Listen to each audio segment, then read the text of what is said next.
ആന്ധ്രയ്ക്കും ബീഹാറിനും വാരിക്കോരിക്കൊടുത്തപ്പോൾ കേരളം ഉൾപ്പെടെയുള്ള സംസ്ഥാനങ്ങളെ പാടെ മറന്ന് കേന്ദ്ര ബജറ്റ്.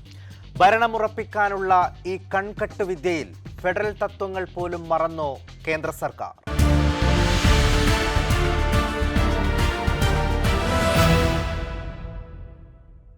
മൂന്നാം മോദി സർക്കാരിന്റെ ആദ്യ സമ്പൂർണ്ണ ബജറ്റ് ഇന്ന് കേന്ദ്രമന്ത്രി നിർമ്മല സീതാരാമൻ പാർലമെന്റിൽ അവതരിപ്പിക്കുകയുണ്ടായി. സാധാരണഗതിയിൽ ഒരു ബജറ്റ് വരുമ്പോൾ എല്ലാ സംസ്ഥാനങ്ങളും, നമ്മുടെ ഒരു ഫെഡറൽ രാജ്യമാണല്ലോ, എല്ലാ സംസ്ഥാനങ്ങളും പ്രതീക്ഷിക്കും ഞങ്ങളുടെ സംസ്ഥാനത്തിന് എന്തുണ്ട്, പുതിയ പദ്ധതികൾ എന്തുണ്ട്, വികസന പ്രവർത്തനങ്ങൾക്ക് ഗുണം ചെയ്യുന്ന എന്തെല്ലാം പുതിയ പ്രഖ്യാപനങ്ങളാണ് ഉണ്ടാവുക, ക്ഷേമ പദ്ധതികൾക്ക് അല്ലെങ്കിൽ ക്ഷേമ പ്രവർത്തനങ്ങൾക്ക് വേണ്ടിയിട്ടുള്ള എന്തെല്ലാം പുതിയ പ്രഖ്യാപനങ്ങൾ കേന്ദ്ര സർക്കാരിൻ്റെ ഭാഗത്തുനിന്ന് ഉണ്ടാവുമെന്നുള്ള പ്രതീക്ഷയോടുകൂടിയാണ് എല്ലാ ബഡ്ജറ്റിനെയും സാധാരണക്കാരും ജനപ്രതിനിധികളും എല്ലാം കാത്തിരിക്കുന്നത്. പക്ഷേ ഈ ബഡ്ജറ്റ് ഇതിലുയരുന്ന ഒരു വലിയ വിമർശനം, പരിഹാസം കലർന്ന ഒരു വിമർശനം, NDA സർക്കാരിന് അവരുടെ സർക്കാരിനെ നിലനിർത്താൻ വേണ്ടിയിട്ടുള്ള ഒരു ബഡ്ജറ്റായി ഈ ബജറ്റ് മാറിയിരിക്കുന്നു എന്നുള്ളതാണ്. അതായത് ബീഹാറിനും ഒപ്പം തന്നെ ആന്ധ്രാപ്രദേശിനും വാരിക്കോരി കൊടുത്തുകൊണ്ട് അവരുടെ സഖ്യകക്ഷികളായിട്ടുള്ള TDPയെയും JDUവിനെയും ഒപ്പം നിർത്തുവാൻ വേണ്ടിയിട്ട്, അല്ലെങ്കിൽ അവരെ മാത്രം പരിഗണിക്കുന്ന ഒരു ബഡ്ജറ്റായി നിർമ്മല സീതാരാമൻ അവതരിപ്പിച്ച് ഈ ബഡ്ജറ്റ് മാറിയിരിക്കുന്നു എന്നുള്ളൊരു വലിയ വിമർശനം സമൂഹത്തിൽ, കേരളത്തിൽ എന്നല്ല ഇന്ത്യയിലാകെ ഉയരുന്ന ഒരു സാഹചര്യമുണ്ട്.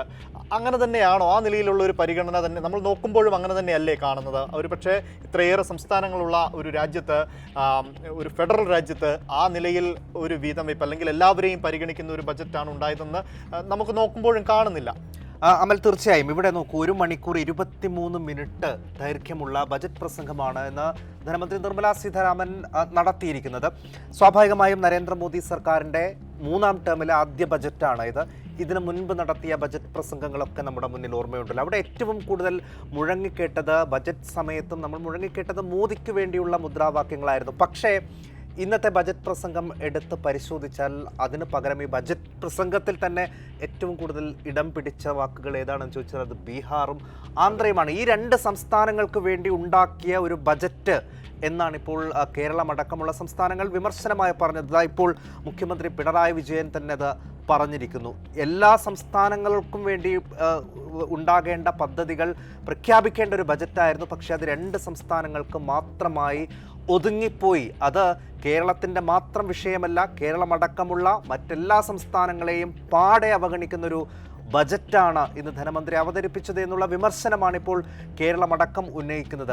ചോദിക്കാഞ്ഞിട്ടല്ല, ആവശ്യത്തിലധികം കാര്യങ്ങൾ എല്ലാ തവണയും ചോദിക്കുന്നതിനേക്കാൾ കൂടുതൽ ഇത്തവണ ചോദിച്ചിരുന്നു, കിട്ടുമെന്ന് പ്രതീക്ഷിച്ചിരുന്നു കേരളമടക്കമുള്ള സംസ്ഥാനങ്ങൾ. പക്ഷേ ഒരു തരത്തിലുമുള്ള പരിഗണനയും ഉണ്ടായിട്ടില്ല. പക്ഷേ ആന്ധ്രയ്ക്കും ബീഹാറിനും വാരിക്കോരി കൊടുത്തു എന്നൊക്കെ നമ്മൾ പറയാറില്ല, ആ രീതിയിലാണ് പരിഗണന കൊടുത്തിട്ടുള്ളത്. നോക്കൂ, പ്രത്യേക പദവി എന്നുള്ളതാണ് ബീഹാറും ആന്ധ്രയും, നിതീഷ് കുമാറും ചന്ദ്രബാബു നായിഡുവും ഉന്നയിക്കുന്ന പ്രധാനപ്പെട്ട ആവശ്യം. ഈ ഒരു തവണ 3ാം വട്ടം നരേന്ദ്രമോദി അധികാരത്തിൽ വന്നുവെങ്കിൽ പോലും നമ്മൾ തുടക്കം മുതൽ പറയുന്ന ഒരു കാര്യം, ഇത് നൂൽപ്പാലത്തിലൂടെ പോകുന്ന ഒരു സർക്കാരാണ്. ഏത് നിമിഷം വേണമെങ്കിലും അധികാരം നഷ്ടപ്പെടാം. അതായത് നരേന്ദ്രമോദി എന്ന അവർ വിശ്വനേതാവായി കാണുന്ന ആ നേതാവിൻ്റെ ബലത്തിലല്ല ഈ സർക്കാർ ഉള്ളത്, അത് നിതീഷ് കുമാറിൻ്റെയും ചന്ദ്രബാബു നായിഡുവിൻ്റെയും പിന്തുണയിലാണ്. അപ്പോൾ അവർ അവിടെ തന്നെ നിൽക്കണമെങ്കിൽ അവരുടെ ആവശ്യങ്ങൾ അംഗീകരിച്ചേ പറ്റൂ. ആവശ്യങ്ങൾ അംഗീകരിക്കാൻ ഏതടവും പയറ്റുന്ന 2 നേതാക്കളാണ് നിതീഷ് കുമാറും ചന്ദ്രബാബു നായിഡും. എത്ര വലിയ മോദി സ്തുതി നടത്തിയാലും അവർ ഉന്നയിച്ച ആവശ്യങ്ങൾ അംഗീകരിച്ചില്ലെങ്കിൽ അവർ ഈ പിന്തുണ പിൻവലിച്ച് അവരുടെ പാടും നോക്കി പോകും എന്ന് ഏറ്റവും നന്നായി അറിയാവുന്നത് BJPക്കും നരേന്ദ്രമോദിക്കുമാണ്. അതുകൊണ്ട് അവരെ പരമാവധി സന്തോഷിപ്പിക്കുക, അവരുടെ ആവശ്യങ്ങൾ അംഗീകരിക്കുക, അത് തന്നെയാണ് ഇന്ന് ചെയ്തിട്ടുള്ളത്. ഇപ്പോൾ നോക്കൂ, പ്രത്യേക പദവി എന്ന ആവശ്യം കൊടുത്തിട്ടില്ല എങ്കിൽ പോലും പ്രത്യേക പാക്കേജ് എന്ന രൂപത്തിൽ വാരിക്കോരി 2 സംസ്ഥാനങ്ങൾക്കും കൊടുക്കുകയാണ്. അതിലിപ്പോൾ ആന്ധ്രയ്ക്ക് 15,000 കോടി രൂപയാണ് അനുവദിച്ചിരിക്കുന്നത് പ്രത്യേക പാക്കേജായി. അതിൽ പറയുന്നത് എത്രയും പെട്ടെന്ന് ഈ സാമ്പത്തിക വർഷം തന്നെ അത് നൽകും എന്നാണ് പറയുന്നത്. അപ്പോൾ തന്നെ മനസ്സിലാക്കാം അതൊരു തുടക്കം മാത്രമാണ്, അതിന് പുറകെ മറ്റ് ഒരുപാട് സഹായങ്ങൾ വരാനുണ്ട്. ഇപ്പോൾ ചന്ദ്രബാബു നായിഡുവിന് ആന്ധ്രയിലെ ഏറ്റവും പ്രധാനപ്പെട്ട ആവശ്യം അദ്ദേഹത്തിന് അവിടെ അമരാവതിയിൽ തലസ്ഥാനം നിർമ്മിക്കുക എന്നുള്ളതാണ്. അതിന് കോടിക്കണക്കിന് രൂപ ആവശ്യമുണ്ട്. അപ്പോൾ സ്വാഭാവികമായും അതിലേക്ക് ഇതാ കേന്ദ്രത്തിൻ്റെ സഹായം എന്ന രീതിയിലേക്ക് ആ പണം പോകുന്നു. പിന്നീട് ഹൈദരാബാദ് ബംഗളൂരു സാമ്പത്തിക ഇടനാഴിയുടെ പ്രഖ്യാപനവും അതും ആന്ധ്രയെ ഉദ്ദേശിച്ച് തന്നെയാണ്. പിന്നെ പോതാവരം പദ്ധതിയുണ്ട്, പുതിയ റോഡുകൾ, ജല പൈപ്പ് ലൈനുകൾ, ഇങ്ങനെ ഓരോ ഘട്ടം ഘട്ടമായി ആന്ധ്രാപ്രദേശിന് അവരുടെ ആവശ്യങ്ങളെല്ലാം അംഗീകരിച്ചു കൊടുക്കുന്ന രീതിയിലേക്കുള്ള പ്രഖ്യാപനങ്ങളാണ് വരുന്നത്. ബീഹാറിലും സമാനമാണ്. 26,000 കോടി രൂപയാണ് ബീഹാറിന് വേണ്ടി അനുവദിക്കുന്നത്. അതോടൊപ്പം നേരത്തെ പറഞ്ഞതുപോലെ പല രീതിയിലുള്ള പദ്ധതികൾ, അവിടെ മുടങ്ങിക്കിടക്കുന്ന പല പദ്ധതികൾക്കും പുനരുജ്ജീവിപ്പിക്കാൻ കഴിയുന്ന രീതിയിലുള്ള സഹായം കേന്ദ്രം കൊടുക്കുകയും ചെയ്യുന്നു. അപ്പോഴാണ് കേരളമടക്കമുള്ള സംസ്ഥാനങ്ങൾക്ക് പറയേണ്ടി വരുന്നത് ന്യായമായ തങ്ങളുടെ ആവശ്യങ്ങൾ പോലും കേൾക്കാതെ ഈ രണ്ട് സംസ്ഥാനങ്ങൾക്ക് മാത്രമായി എല്ലാം വീതിച്ചു കൊടുക്കുന്ന ഒരു ബജറ്റാണ് എന്ന് ഇതിനെ പറയേണ്ടി വരുന്നതും ഈ രണ്ട് സംസ്ഥാനങ്ങൾക്ക് കൊടുത്ത കണക്കുകൾ നോക്കുമ്പോഴാണ്. അപ്പോൾ നമുക്ക് കേരളത്തിന്റെ കാര്യത്തിലേക്ക് വന്നാൽ കേരളം വലിയ സാമ്പത്തിക പ്രതിസന്ധിയെ നേരിടുന്നുണ്ട്. നമുക്കറിയാം, ഇപ്പോൾ ക്ഷേമ പെൻഷൻ അടക്കം ഒരുപക്ഷെ ശമ്പളം പോലും മുടങ്ങുന്ന ഒരു സ്ഥിതിയിലേക്ക് കേരളം മാറുന്ന കാര്യമുണ്ട്. വികസന പ്രവർത്തനങ്ങളൊക്കെ മുടങ്ങുന്ന സാഹചര്യം. അപ്പോൾ പ്രതിസന്ധികളുണ്ട് കേരളത്തിന് എന്നുള്ളത് കേന്ദ്ര സർക്കാരിനും അറിയാം.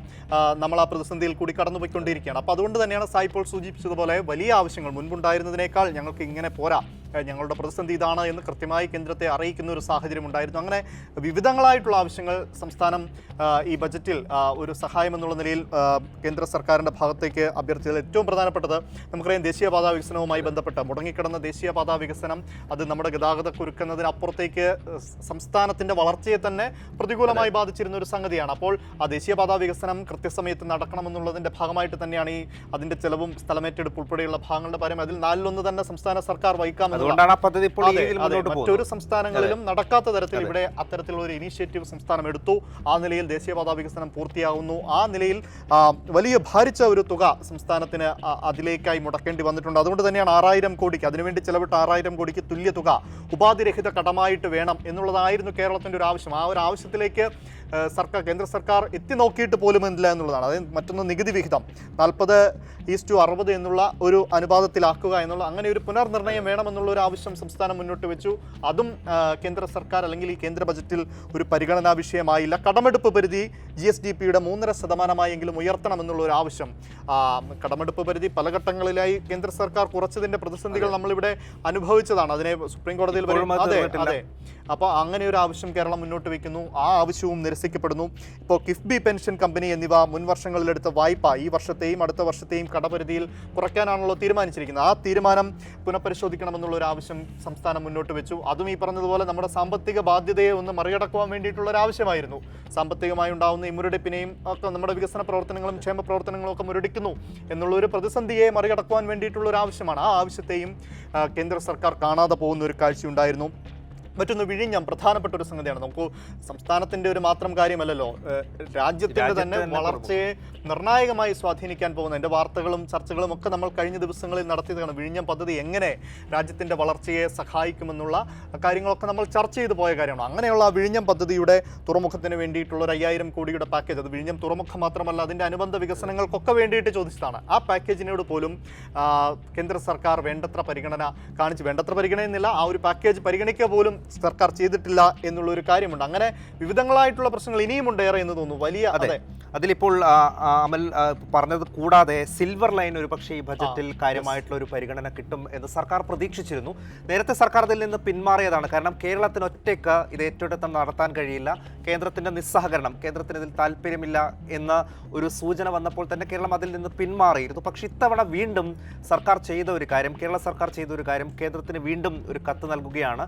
കേന്ദ്രത്തിൻ്റെ സഹായം വേണം എന്ന് ചൂണ്ടിക്കാണിച്ചുകൊണ്ട്. പക്ഷേ അത് പരാമർശിക്കപ്പെടുക പോലും ചെയ്തിട്ടില്ല. അപ്പോൾ സിൽവർ ലൈൻ എന്നുള്ള കേരളത്തിൻ്റെ പിണറായി സർക്കാരിൻ്റെ സ്വപ്നം ഇപ്പോഴും അത് നടക്കാൻ കഴിയാത്ത രീതിയിൽ, കേന്ദ്രം പരിഗണിക്കാത്ത രീതിയിൽ തന്നെ നിൽക്കുകയാണ്. പിന്നൊന്ന് ഏറ്റവും പ്രധാനപ്പെട്ടതാണ് കേന്ദ്രാവിഷ്കൃത പദ്ധതികളുടെ കേന്ദ്രവിഹിതം 60-ൽ നിന്ന് 75 ആക്കുക എന്നുള്ളത്. ഇവിടെ ലൈഫ് ഭവന പദ്ധതിക്ക് പോലും നരേന്ദ്രമോദിയുടെ ഫോട്ടോ വെക്കുന്നില്ല എന്ന് പറഞ്ഞുകൊണ്ട്, അല്ലെങ്കിൽ കേന്ദ്രത്തിൻ്റെ ബ്രാൻഡിങ് അവിടെ വെക്കുന്നില്ല എന്ന് പറഞ്ഞുകൊണ്ട് പല പദ്ധതികളുടെയും പണം കൊടുക്കാത്ത കേന്ദ്രമാണ്. അവിടെ കേരളം ആവശ്യപ്പെടുന്നത് ഇതിൻ്റെ കേന്ദ്രവിഹിതം ഒന്ന് ഉയർത്തൂ എന്ന്. സംസ്ഥാനങ്ങൾ വലിയ സാമ്പത്തിക പ്രതിസന്ധിയിലാകുമ്പോൾ ഇത് കൂടി നടത്തി എടുക്കുക എന്നുള്ള സംസ്ഥാനങ്ങൾക്ക് പ്രയാസമുണ്ടാക്കുന്ന കാര്യമാണ്. അപ്പോൾ അതിൻ്റെ വിഹിതം ഉയർത്താൻ കേരളം അടക്കം ആവശ്യപ്പെട്ടിരുന്നു. അതിലും തീരുമാനമുണ്ടാകുന്നില്ല. പിന്നീട് ഭക്ഷ്യസുരക്ഷാ പദ്ധതിയിലെ ഭക്ഷ്യസംസ്ഥാനങ്ങളുടെ സംസ്ഥാനാന്തര ചരക്ക് കൂലിയും കൈകാര്യ ചെലവും ഒപ്പം റേഷൻ വ്യാപാരികളുടെ കമ്മീഷൻ വർദ്ധിപ്പിക്കുക എന്നുള്ള ആവശ്യങ്ങളുണ്ടായിരുന്നു. ആശാ അംഗൻവാടി വർക്കർമാരുടെ ഓണറേറിയം ഉയർത്തുകയുണ്ടായിരുന്നു. സ്കൂൾ ഉച്ചഭക്ഷണ പദ്ധതിയുടെ വിഹിതം ഉയർത്താൻ പറഞ്ഞിരുന്നു. റബ്ബറിൻ്റെ താങ്ങുവില കഴിഞ്ഞ എല്ലാ ബജറ്റുകളിലും ഒരു ചടങ്ങ് എന്നുള്ള രൂപത്തിൽ കേരളത്തിൻ്റെ ആവശ്യങ്ങളുടെ പട്ടികയിൽ എപ്പോഴും ഉണ്ടാകുന്ന ഒരു കാര്യമാണ്. അതിലും ഒരു മുഖം തിരിക്കുന്ന സമീപനം. ആവശ്യവും കേട്ടില്ല. അതെ, ബിഷപ്പിന്റെ ആവശ്യം ഇത്തവണയും കേട്ടിട്ടില്ല കേന്ദ്രം എന്നുള്ളത്. അപ്പോൾ കേരളം ആവശ്യപ്പെടാഞ്ഞിട്ടല്ല, ഇപ്പോൾ തന്നെ മന്ത്രിമാരും ഒക്കെ പറയുന്ന ഒരു കാര്യം, ഞങ്ങൾ ആവശ്യപ്പെടാഞ്ഞിട്ടല്ല, എല്ലാ തവണയും ആവശ്യപ്പെടുന്നുണ്ട്, പക്ഷേ ആ ആവശ്യങ്ങളൊന്നും പരിഗണിക്കുന്നില്ല. ഇപ്പോൾ തന്നെ ധനമന്ത്രി ഡൽഹിയിൽ പോയി നിർമ്മല സീതാരാമനെ നേരിട്ട് കാണുകയും കേരളത്തിന്റെ ആവശ്യങ്ങളൊക്കെ അറിയിച്ചതുമൊക്കെയാണ്. അപ്പോൾ കേരളം ആവശ്യപ്പെടാഞ്ഞിട്ടല്ല, അത് പരിഗണിക്കാത്തത് കൊണ്ട് തന്നെയാണ്. 24,000 കോടി രൂപയുടെ ഒരു പാക്കേജ് അടിയന്തരമായി കേരളത്തിന് വേണം ഈ സാമ്പത്തിക പ്രശ്നങ്ങളിൽ നിന്നും പ്രതിസന്ധികളിൽ നിന്നും കരകയറാൻ എന്നുള്ള ഒരു ആവശ്യമായിരുന്നു.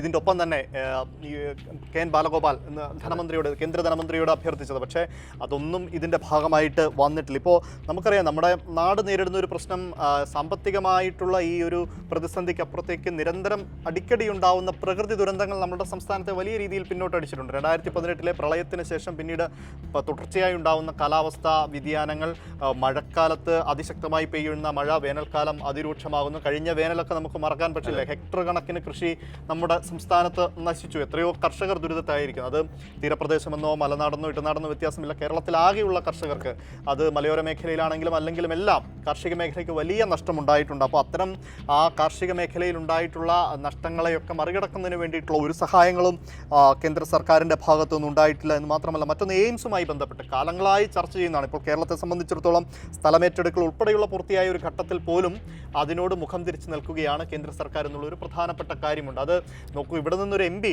കേരളത്തിൽ നിന്നുള്ളൊരു എം പി തെരഞ്ഞെടുത്ത് BJP ആദ്യമായി പാർലമെന്റിലേക്ക് എത്തുമ്പോൾ ഇവിടെ അടിമുടി മാറും എന്നുള്ളതായിരുന്നു തെരഞ്ഞെടുക്കപ്പെട്ട എം പിയും അദ്ദേഹത്തിന് വേണ്ടി പ്രചാരണം നടത്തിയ ആളുകളൊക്കെ പറഞ്ഞത്. പക്ഷേ അദ്ദേഹം ചെന്നിട്ട് പോലും എയിംസ് എന്നുള്ള ഒരു ആവശ്യം ഇപ്പോഴും ഒരു കീറാമുട്ടിയെ, അല്ലെങ്കിൽ നമുക്ക് സ്വപ്നം കാണേണ്ട തരത്തിൽ, ഇനി സ്വപ്നം കാണണ്ട എന്നുള്ള തരത്തിൽ പോലും ചിന്തിക്കേണ്ടിയിരിക്കുന്ന ഒരു ഘട്ടത്തിൽ അതിപ്പോൾ BJPക്ക് എല്ലാ തവണയും ഉള്ള ഒരു രാഷ്ട്രീയ കാലാവസ്ഥയിലല്ല ഈ ബജറ്റ് അവതരണം നടന്നത്. കേരളത്തിൽ ആദ്യമായി താമര വിരിയുന്നു. 2 കേന്ദ്ര സഹമന്ത്രിമാർ കേരളത്തിൽ നിന്ന് വരുന്നു.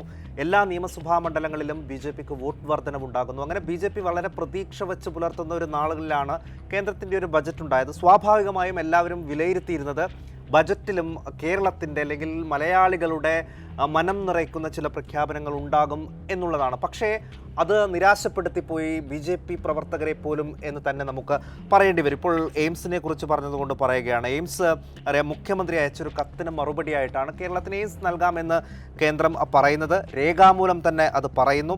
ഇതിൻ്റെ കൂടി അടിസ്ഥാനത്തിലാണ് കിനാലൂർ എന്ന് പറയുന്ന ആ പ്രദേശം ചർച്ചയിലേക്ക് വരുന്നത്. പിന്നീട് മുഖ്യമന്ത്രി തന്നെ പ്രധാനമന്ത്രിയുമായുള്ള ചർച്ചയിൽ പങ്കെടുക്കുന്നു. അതിലും അനുകൂല സമീപനം ആണ് എയിംസിൻ്റെ കാര്യത്തിൽ ഉണ്ടാകുന്നത്. അപ്പോൾ കേരളത്തിന് ഒരു എയിംസ് എന്നുള്ളത് എല്ലാവരും ഉറപ്പിച്ചിരുന്നു. പക്ഷേ കഴിഞ്ഞ ദിവസമാണ് കുടുംബക്ഷേമ സഹമന്ത്രിയായ ഡോക്ടർ ഭാരതി പർവീൻ അങ്ങനെയൊരു എയിംസ് പരിഗണനയില്ല എന്ന് പറയുന്നത്. പക്ഷേ അതും കേന്ദ്രമന്ത്രിയായിട്ടുള്ള സഹമന്ത്രിയായിട്ടുള്ള സുരേഷ് ഗോപി തിരുത്തുന്നുണ്ട്. അദ്ദേഹവും എയിംസ് ഉണ്ടാകുമെന്ന് ഉറപ്പിച്ചു പറയുകയും ചെയ്യുന്നു. പക്ഷേ അക്കാര്യത്തിലും ആശാവഹമായിട്ടുള്ള ഒരു ഇടപെടൽ, ഒരു പ്രഖ്യാപനം കേന്ദ്രത്തിന്റെ ഭാഗത്തു നിന്നും ഇപ്പോഴും ഉണ്ടായിട്ടില്ല. കെ.എൻ. ബാലഗോപാൽ പറയുന്നത് പ്രധാനമന്ത്രിക്ക് ഇനി ഫെഡറലിസം എന്ന് പറയാൻ അർഹതയില്ല എന്നുള്ളതാണ്. ഇപ്പോൾ കെ.എൻ. ബാലഗോപാലിന്റെ മാത്രം പ്രശ്നമല്ലല്ലോ, ഒരു സംസ്ഥാനത്തിന്റെ ആവശ്യമാണ്. ആ ആവശ്യങ്ങളോടെല്ലാം മുഖം തിരിച്ചു നിൽക്കുന്നത് തീർച്ചയായിട്ടും ഒരു ഫെഡറൽ രാജ്യത്ത് അംഗീകരിക്കുവാൻ സാധിക്കുന്നുമല്ല. ഇങ്ങനെ ഒരുപക്ഷെ രാഷ്ട്രീയമായിട്ടുള്ള വിരോധമാണെങ്കിലും അല്ലെങ്കിലും ഒക്കെ ഒരു സംസ്ഥാനത്തെ പാടെ അവഗണിക്കുന്ന, അത് നമുക്ക് ഒരു 10 വർഷക്കാലമായിട്ട് കേരളത്തിൽ ഒരു വലിയ കേന്ദ്രാവിഷ്കൃത പദ്ധതി എന്താണ് നടപ്പിലായിട്ടുള്ളത് ഒന്നും തന്നെ പറയാനില്ല. അപ്പോൾ അങ്ങനെ ഒരു സംസ്ഥാനം തിരസ്കരിക്കപ്പെടുന്നു എന്നുള്ളത് ഒരു തരത്തിലും ഇന്ത്യ പോലുള്ള ഒരു രാജ്യത്ത് അംഗീകരിക്കുവാൻ സാധിക്കുന്നതല്ല. ഒരുപാട് കാര്യങ്ങൾ ഇപ്പോൾ കേരളത്തിൻ്റെത് മാത്രമല്ല, ഭക്ഷ്യ സബ്സിഡിയുമായി ബന്ധപ്പെട്ട് 2,05,000 കോടിയുടെ കുറവ് സബ്സിഡിയുടെ ഭാഗത്തുണ്ടായി എന്നാണ് ഈ ബജറ്റിൽ നിന്ന് മനസ്സിലാക്കാൻ സാധിക്കുന്നത്. ഒപ്പം തന്നെ ഏതാണ്ട് 2,51,000 കോടി രൂപയുടെ വളത്തിൻ്റെ സബ്സിഡി അത് നേരെ വെട്ടിക്കുറച്ച് 1,66,000 കോടിയാക്കി മാറ്റിയിരിക്കുന്നു. കർഷകരെ പ്രതിനിധാനം ചെയ്യുന്ന ഒരു സർക്കാരാണ്, കർഷകരാണ് രാജ്യത്തിൻ്റെ സമ്പദ് വ്യവസ്ഥയുടെ നട്ടെൽ എന്നൊക്കെ പറയുമ്പോൾ കൂടിയാണ് ഇങ്ങനെ വലിയ രീതിയിലുള്ള വെട്ടിക്കുറയ്ക്കലുകൾ സബ്സിഡിയിൽ, അത് വളത്തിൻ്റെ കാര്യത്തിൽ, ഭക്ഷ്യവസ്തുക്കളുടെ കാര്യത്തിലൊക്കെ ഉണ്ടാവുന്നു. എന്തായാലും ആ നിലയിൽ ഇപ്പോൾ അംഗനവാടികൾക്ക് നൽകിയ കുറവുണ്ടായിരിക്കുന്നു. ആ നൽകിയ തുകയിൽ നമ്മൾ മുന്നേ പറഞ്ഞതാണ്, ഓണറേയും കൂട്ടുന്ന കാര്യം പരിഗണനയിൽ വന്നില്ല. അങ്ങനെ എന്തായാലും ഒരു ജനങ്ങൾക്ക് ഉപകാരപ്പെടുന്ന, അല്ലെങ്കിൽ സാധാരണക്കാർക്ക് എന്തെങ്കിലും തരത്തിൽ ഗുണം ചെയ്യുന്ന, അവരുടെ നാടിൻ്റെ, ഒരു സംസ്ഥാനത്തിൻ്റെ, രാജ്യത്തിൻ്റെ ആകെ വികസനത്തിനുതകുന്ന അടിത്തട്ടിൽ നിന്നാണല്ലോ വികസനം ഉണ്ടാകേണ്ടത്. സാധാരണ ജനങ്ങളിൽ നിന്നാണ്.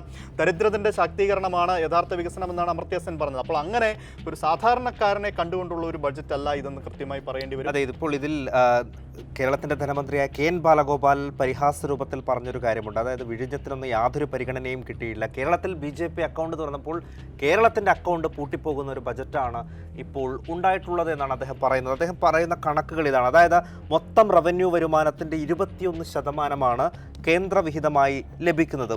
കേന്ദ്രം ഈ നിലപാട് തിരുത്തിയേ പറ്റൂ. കാരണം രാജ്യത്തെ 65% വിഭവങ്ങളും കേന്ദ്രത്തിൻ്റെ അധീനതയിൽ തന്നെയാണ് ഇപ്പോൾ ഉള്ളത്. ആകെയുള്ള ബജറ്റിൻ്റെ 25% പലിശ കൊടുക്കാനാണ്. അത്രയധികം കടമെടുത്തിട്ടുണ്ട് എന്ന് ധനമന്ത്രി പറയുകയാണ്. കേരളത്തിൻ്റെ ധനസ്ഥിതി, കേരളം അടക്കമുള്ള സംസ്ഥാനങ്ങൾ ഡൽഹിയിൽ പോയി സമരം നടത്തേണ്ട ഒരു സാഹചര്യം, ഇതുവരെ കാണാത്ത തരത്തിലുള്ള രാഷ്ട്രീയ സാഹചര്യമാണ് ഇക്കാലയളവിൽ നമ്മൾ കണ്ടത്. അപ്പോൾ ഞാൻ പറയുന്നത് അമൽ, ഇനിയും അത്തരം പോരാട്ടങ്ങൾ കേരളം അടക്കമുള്ള സംസ്ഥാനങ്ങൾ ചെയ്യേണ്ടി വരും. അതൊരു പക്ഷേ ഞാൻ മനസ്സിലാക്കുന്നത് ഇപ്പോൾ പ്രതിപക്ഷ നിര അത്രമേൽ ശക്തമാണ്. അപ്പോൾ അതുകൂടി പ്രതിപക്ഷ നിരയായ ഇന്ത്യ മുന്നണിയുടെ ഒരു പ്രധാനപ്പെട്ട വിഷയമായി ഇനി വരും. ഇത്തരം സംസ്ഥാനങ്ങളോട് കാണിച്ച ഈ ഒരു വിവേചനം ചോദ്യം ചെയ്യപ്പെടുക തന്നെ ചെയ്യും. അതിന് നരേന്ദ്രമോദി സർക്കാർ വരും ദിവസങ്ങളിൽ ഉത്തരം പറയേണ്ടി വരും. അപ്പോൾ ഇനി പാർലമെന്റിനകത്തായാലും പുറത്തായാലും ഈ വിവേചനം തുറന്നു കാണിക്കാൻ തന്നെയായിരിക്കും പ്രതിപക്ഷ സഖ്യമായ ഇന്ത്യ മുന്നണി ശ്രമിക്കുക. ഇപ്പോൾ കേരളത്തിൻ്റെ അടക്കം ഭാഗത്തു നിന്ന് വന്നിട്ടുള്ള ഈ ഒരു പ്രതികരണം, ഈ ഒരു പ്രതിഷേധം സൂചിപ്പിക്കുന്നതും അതുതന്നെയാണ്.